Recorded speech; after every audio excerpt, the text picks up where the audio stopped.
Well, hello. Welcome once again to Stuff and Things, where I like to talk about stuff and occasionally even things. I'm your good friend Bradley, and today is a pleasant Sunday Stuff and Things.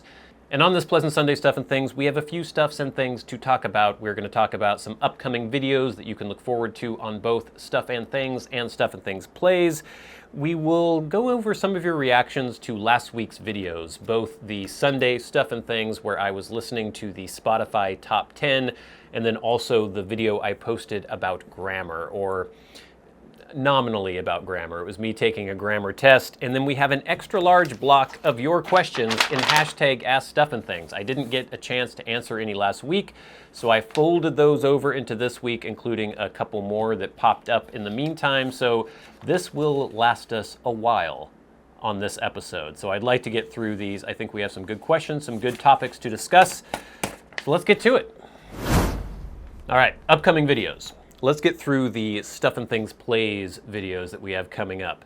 The Soma series will be coming to an exciting conclusion this coming week. I think it's on Friday that the last episode posts, and it all comes to a really interesting, thought-provoking conclusion. And if you've been following that series, or even if you haven't, you should start from the beginning, get caught up, and watch these episodes, because I think they're great. And then after that, we will be starting the Hitman 2 series. I'm not sure exactly how long that will go. We shall see. And I'm also going to be interspersing a video of You've Got to Play This, where I talk about Ghost of Tsushima. That's coming up fairly soon as well. On Stuff and Things, we have a review of Hearth Home BlackHouse. In the light. I just reviewed this blend, just recorded the video review for this blend. I've been enjoying it for a good 2 weeks now.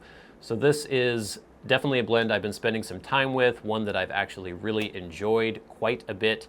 You should check out the review. It promises to be quite interesting. I also got another completely unsolicited package from Sutliff in the mail with a blend in it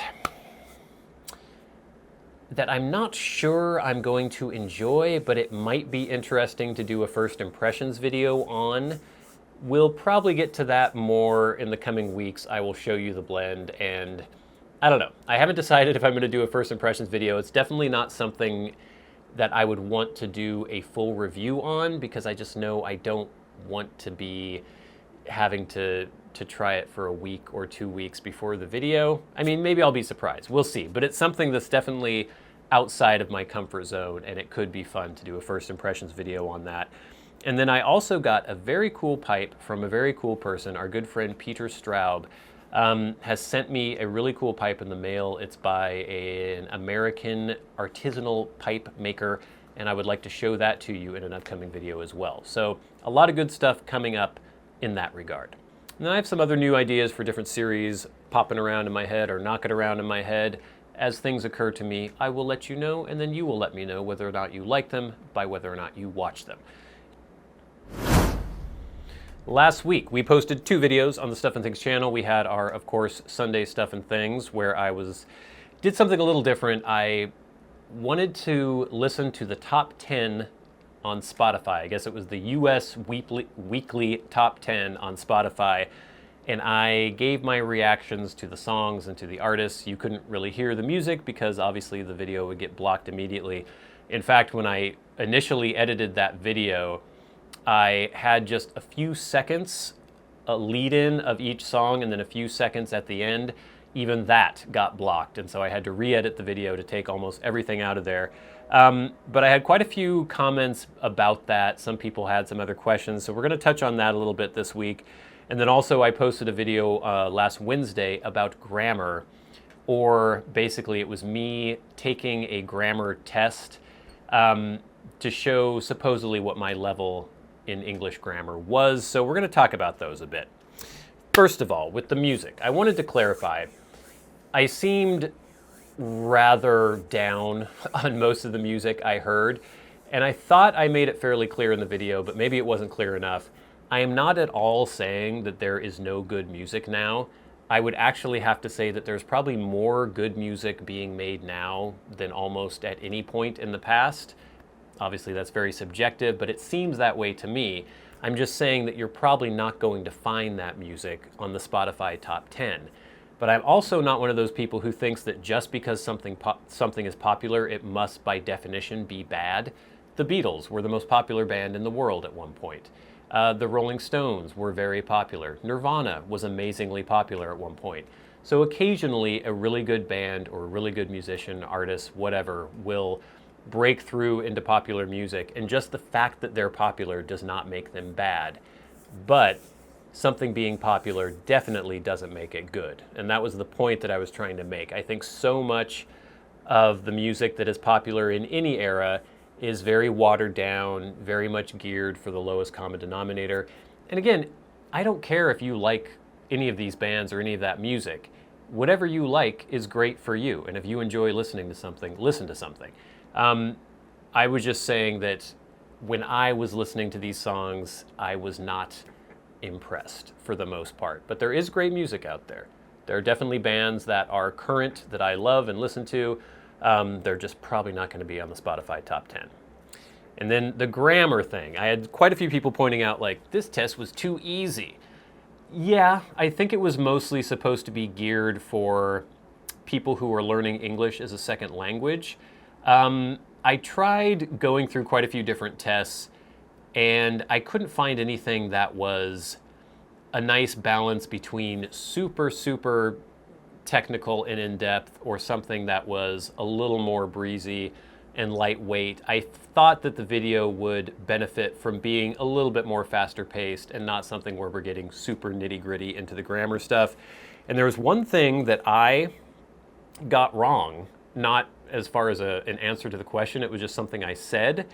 And I said that fast was not an adverb. And that is something I have thought for years, because I don't know how crazy we want to get about this, but basically, when you are speaking English, for those of you who speak English as a second language, if you are modifying a verb as opposed to modifying a noun, so I could say the gray coffee mug. This coffee mug is gray. So gray is an adjective. It's modifying a noun, this coffee mug. But if I say, I'm drinking from this mug quickly, I am modifying drinking. It's a verb that I'm modifying. So things that modify a verb are adverbs. And typically in English, an adverb will have a "ly" at the end of it, quickly. No, I can't think of any other adverbs. Quickly, beautifully, mightily, things like that. So fast, I always assumed it's something that we use in common speech all the time. You could say, oh, he runs really fast. And I always thought, oh, that's fine for common speech, but if you were writing formally, you wouldn't say he runs fast. You would say he runs quickly, because quickly is obviously an adverb. It has an ly on the end of it. But I discovered, based on a comment from somebody, and this is something I never realized, that fast actually is an adverb. It has a definition as an adverb and as an adjective, and it was actually used as an adverb before it was ever used as an adjective. There are... it's attested to being used as an adverb all the way in the 13th century. So that's pretty interesting. I never knew that before, and I think that's pretty cool. So I think I even have corrected someone once, or somebody asked me once why I said quickly, and I said, oh, I said that because it's an adverb, and fast isn't an adverb. I think I put that in a YouTube comment, or I was answering someone's comment on YouTube.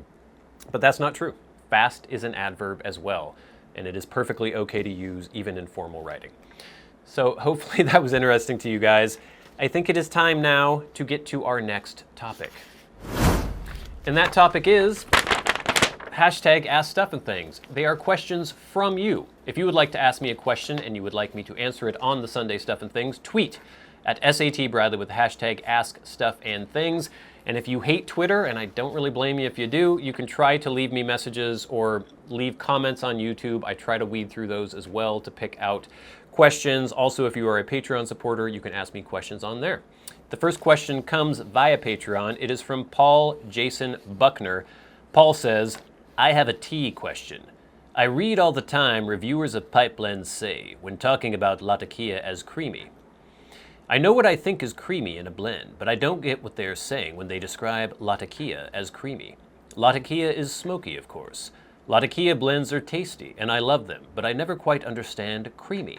Do they mean smooth? Do they mean the mouthfeel you get from a Latakia blend? My guess is yes, it is about mouthfeel, but I wanted your thoughts on this. Thanks. That's an interesting question. Thank you, Paul. Paul is also a very nice Patreon supporter, obviously, because he asked me a question via Patreon. But this is something that's so subjective. I can only really answer based on my own opinion, I guess, or how I sort of experience a blend.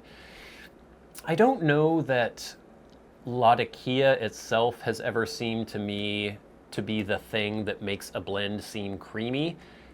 But I do think I've had blends that contained Latakia, which also seemed creamy to me.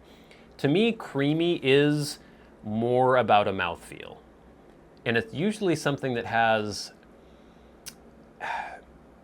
This is so hard to describe, but if you have a blend where it seems like it has a copious amount of smoke, and the smoke seems very thick, and there's a mouthfeel, like almost a food-like quality to the mouthfeel, or almost like it's a liquid, like it has a physical sensation where it's not just air. And maybe, I don't know that flavor has anything to do with it. It's a feeling. And it's so hard to describe a feeling, especially when you don't know how other people will perceive that same thing. This is a good question because it makes you think. Maybe it'd be a good opportunity for people to write in the comments below what they define as creamy in a blend and what makes a blend creamy to them, and maybe try to describe how that feels to them, or what they're tasting, or what they're experiencing. I think that would be pretty cool. To me, it is more of a mouthfeel. It's a heavier smoke, and it's something that it feels as though it has physical, like it's a physical thing in your mouth. Which we can get into all sorts of funny stuff here if we start talking about heavy things in your mouth. But yeah, it's hard to explain, it's hard to describe, but that's kind of hopefully what I said will sort of give you an idea of what I experienced, but I'd love to hear from all you as well. Next, from Krisztian Kovacs, also via Patreon. Hi, Bradley. How do you differentiate between tongue bite and spiciness? To me, they are very, very obvious. Tongue bite is painful.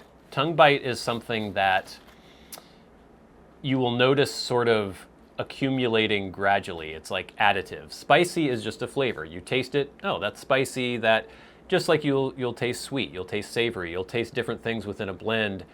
Tongue bite is a physical sensation, and it is not pleasant. It basically feels as though maybe somebody took a razor and like shaved your tongue, and then you just feel this horrible sensitivity. I mean, it's not that bad. It's not the end of the world or anything, but it's definitely a physical sensation. It's not a flavor. So maybe that answers your question, Krisztian. Thank you very much for being a Patreon supporter. Next, via Twitter, we have a question from Antonio Rico at BonyTony01. Hey Bradley, how much tea do you have cellared away, and how much importance do you place on cellaring? As someone new to the hobby, I've been looking to build up my own pipe cellar collection. Hashtag #STUFFandTHINGS. I don't know where that accent was. It sort of morphed throughout that question. How much tea do I have cellared away? Almost none. I have some tins of Elizabethan that are very old that I have cellared away, but they're not cellared away. They're just on a shelf. I don't have room to have an extensive collection of cellared blends. And to me, I guess if I had an actual cellar, I might put some blends down there and let them age, just kind of forget about them. But, you know, I live in apartments, and I have lived in apartments for years, so it's just not something that I really think about. And to me, people always talk about like, oh, what if a blend goes off the market? Can you have enough put away that you will have a supply for the rest of your life? And I mean, I guess if I were only to live to be 50, I could possibly do that. But if I were going to live into my 80s, I don't know that I would ever be able to put away that much, just financially and from a space sort of angle there. So I don't know. I definitely don't begrudge people who enjoy cellaring. It's just not something that I've really indulged in that much. Next, from Johnny Got Revenge at Revenge Got. Hola, Senor Bradley. It's been great learning from you over the past year as I have ventured into the pipe hobby, for which I am immensely thankful. I wonder if you can find time to talk for a minute about the awesome tiny Dunhill 105 you were gifted in your recent Christmas package. I've come to really appreciate small pipes and have not been able to find anything in my research about this new addition to your collection. Gracias, Senor. That is a good idea. Maybe I will do a video about all of my Dunhills, or I will do a video about the recent Dunhills that I have gotten, because I also just received that very, very nice Dunhill bulldog shape. I don't know why my mind went blank there for a minute, in the Bruyere finish. But now I have, do I have 1, 2, 3, do I have 4 Dunhills now? I think I have 4 Dunhills now. So maybe it'd be interesting to do a video just on the Dunhills. We'll see, but that's a good question. Thank you, Johnny. Next, from Synthetic Humanoid. Is it just me, or does tea flavor change rapidly after first opening a tin/bag? Example. On opening a tin, he's mentioning a blend. Maybe there was another part to this question that got lost here, but he says, the roll cake I previously mentioned. On opening, I find the smell to be an odd vanilla smell with undertones of Virginia grassy notes. It really wasn't too pleasant. After breaking 3 rolls up and allowing to dry for 15 minutes, I gave a smoke and was underwhelmed. Grassy with an odd vanilla finish. 3 days later, I opened the tin again, and wow! The smell was like vanilla cupcakes. Nice sweet vanilla scent accompanied by a slight white bread scent with hints of grass and hay. I repeated the breaking and drying process, and yum! Flavor was much smoother. Vanilla and grassy Virginia all married together. I thought it was wonderful this time. Anything like this ever happened to you? Yes, and I think that's something you've definitely experienced now firsthand. It's something that if you are in the hobby for any length of time, you will certainly notice. If I crack a tin of Elizabethan open, when it's first out of the tin, it looks raw and red. It has a whole different, the aroma is a little bit different, the color is different, the flavor is different. If you just crack that tin open, you don't have to leave the tin open too. Just crack it open, let some air in, seal it back up again. There's still going to be air getting to it. Leave it for a couple hours and you will notice a big difference. And I would recommend any of you, if you've never noticed this, take any fresh tin, well, I'm assuming most fresh tins, pop it open, take a look at the blend, see what it smells like, see what it feels like. You could even try a bowl fresh out of the tin. Then put it away, come back to it in a few hours, a couple days, and you will definitely notice a big difference. That's just something, when you allow air to get to that blend, it will change the character of it. Next, from Unknown. Oops. I think I wrote that because I accidentally lost the person who asked this question, and I apologize for that. Okay, so last week I was going to clean out the shank of my pipe, and as an idiot, I put some tape on the end of a pipe cleaner and slapped it into my Dremel. And I accidentally managed to make a small crack in the heel of my bowl to the point where I could see about 1/4 millimeter of wood. Could this cause a problem or any damage to the pipe? Anyway, I love your videos and I'm happy to have gotten into the pipe hobby thanks to you. So let me see if I can get this straight. So you took a pipe cleaner, you put tape on one end so you could cram it into your Dremel so it would rotate? Why would you do that? I'm just trying to see, like, mechanically what was going on here. So I'm assuming you had, I guess it would just be a straight pipe cleaner that was just rotating like this, and then you put that into the shank. I mean, I wouldn't imagine that a pipe cleaner, even on a Dremel, would crack the briar wood. Are you talking about... So you say a small crack in the heel of my bowl to the point where I could see about 1/4 millimeter of wood. Do you mean that you cracked off some cake and then you could see just the raw wood underneath? It sounds like that's maybe what you mean. If that's the case, if it's just cake, it's fine. Cake will reestablish itself eventually. If you crack the wood itself, then that could definitely cause a problem.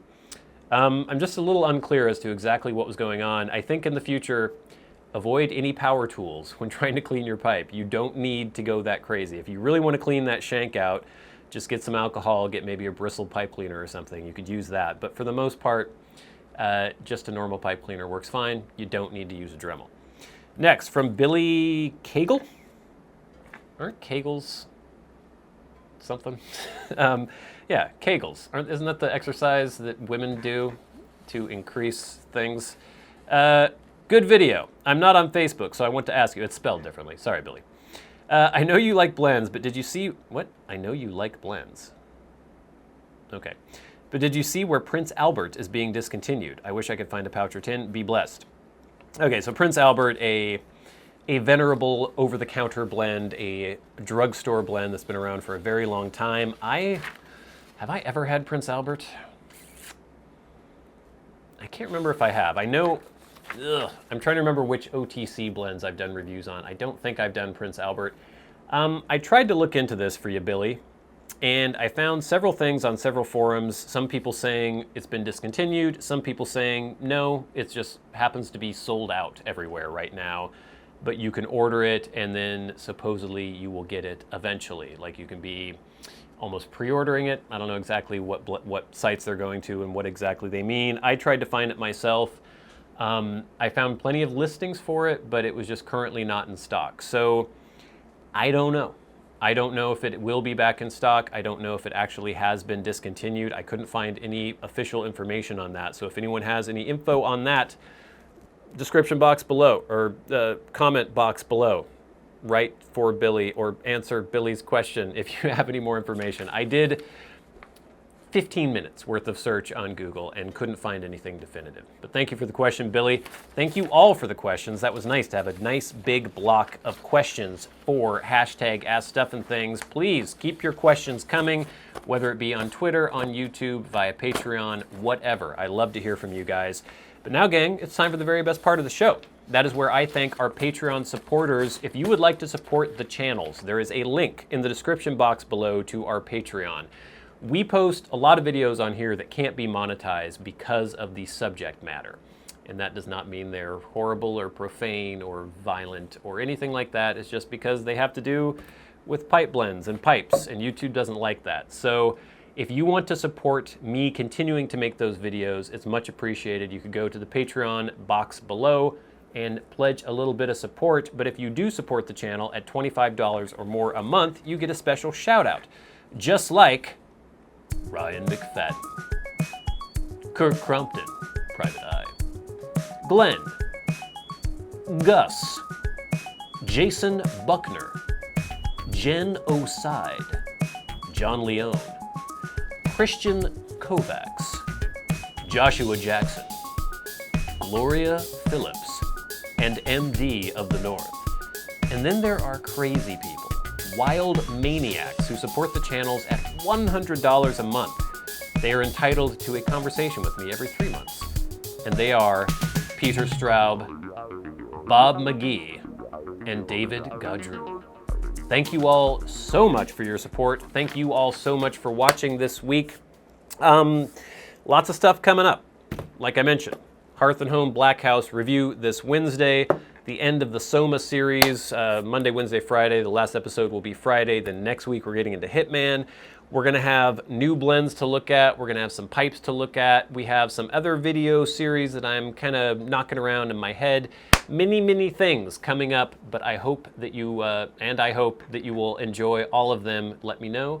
As usual, leave me comments, subscribe, like, all that good stuff. It's much appreciated. But until next time, until we meet again, I've been your good friend Bradley.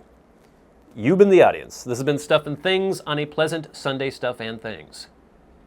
I'll see you later.